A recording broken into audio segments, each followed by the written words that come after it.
అందరికీ నమస్కారం. పార్వతీపురం మన్యం జిల్లా కాంగ్రెస్ పార్టీ సమావేశంలో పార్వతీపురం, తాళ్ళూరు, కుర్పం అలాగే పాల్గొన్న నియోజకవర్గ సమన్వయకర్తలతో ఈరోజు సమావేశం ఏర్పాటు చేయడం జరిగింది. ముఖ్యంగా పార్వతీపురం నియోజకవర్గం జిల్లా హెడ్ క్వార్టర్స్లో జరుగుతున్నటువంటి పరిణామాలు ఏవైతే ఉన్నాయో ఈ పరిణామాల మీద మేము మాట్లాడదలుచుకున్నాం. ముఖ్యంగా ప్రభుత్వ ఆఫీసులో పనిచేస్తున్నటువంటి అధికారులపై మరి రాజకీయ ఒత్తిడి ప్రజలకు కనిపిస్తుంది. అలాగే ఇటీవల కాలంలో జరుగుతున్నటువంటి పార్వతీపురం నియోజకవర్గం మరి ఎన్డీఏ ఎమ్మెల్యే గారు ఎంఆర్ఓ గారిని మరి ఫోన్ కాల్స్లో దూషించినట్లు ఆరోపణలు వస్తున్నాయి. ఈ ఆరోపణలు ఏవైతే ఉన్నాయో ఈ ఆరోపణల మీద పూర్తి సమగ్ర దర్యాప్తు జరిపించాలని కాంగ్రెస్ పార్టీ తరఫున మేము డిమాండ్ చేస్తున్నాం.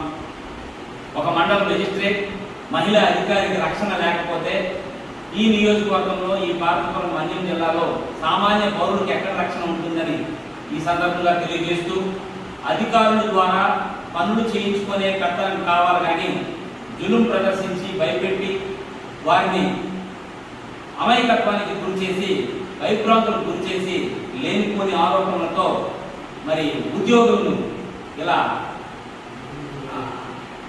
ఇబ్బంది పెట్టడం మంచి పద్ధతి కాదని కాంగ్రెస్ పార్టీ తెలియజేస్తుంది. ప్రజా సమస్యల పట్ల మీరు అవగాహనతో మాట్లాడండి, అధికారులతో మాట్లాడండి, ప్రజలకు సంక్షేమ పథకాలు అందించండి. కానీ వారిని ఏ రకంగా అయితే అడిగితే పనులు చేస్తారో ఆ రకంగా చేయాలి తప్ప పూర్తిగా ఆదిమాషి చలాయించినట్లయితే ఉద్యోగ సంఘాలు, ప్రజా సంఘాలు, రాజకీయ పార్టీలు కూడా మరి బాధితుల వైపు వెళ్ళి పోరాటం చేయవలసి ఉంటుందని ఈ సందర్భంగా తెలియజేస్తూ మహిళా అధికారిని పట్ల మరి ఈ రకమైనటువంటి ఆ ఫోన్ పదజాలాలు ఏవైతే ఉన్నాయో వాటిని బేషరతుగా ఒప్పుకొని మరి మహిళా అధికారికి క్షమాపణ చెప్పాలని ఈ సందర్భంగా కాంగ్రెస్ పార్టీ డిమాండ్ చేస్తుంది.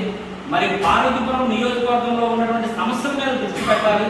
త్రాగునీరు సమస్య ఉంది, రోడ్ల సమస్య ఉంది, అలాగే ప్రజా సంక్షేమ పథకాల సమస్య ఉంది.